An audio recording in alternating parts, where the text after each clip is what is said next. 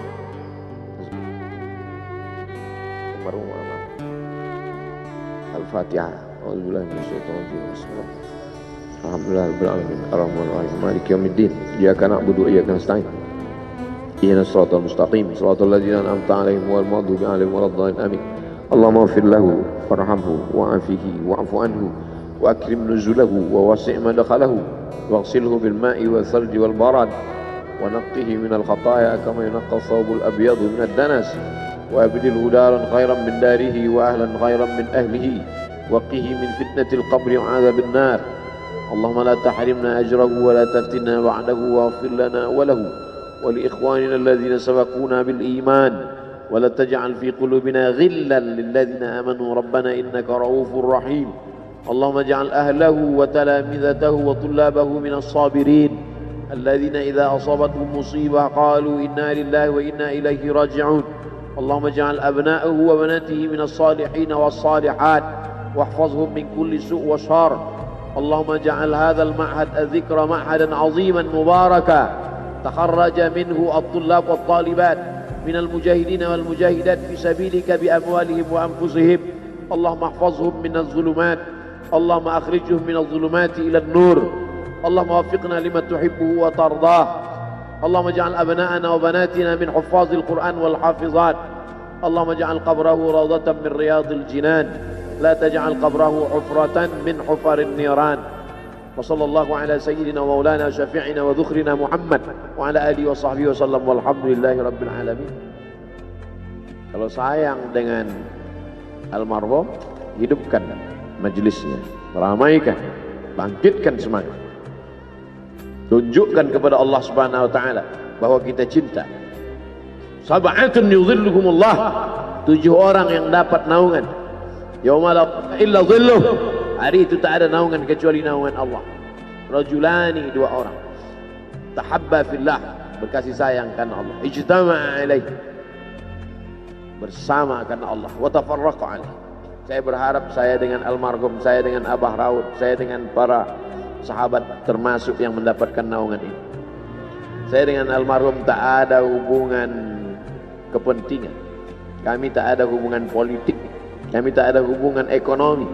Kami murni karena la ilaha illallah Muhammadur Rasulullah. Alaiha nahya, dengan itu kami hidup. Wa alaiha namutu, dengan itu kami mati. Wa biha nub'atsu insyaallah, dengan itu juga nanti kita akan dibangkitkan.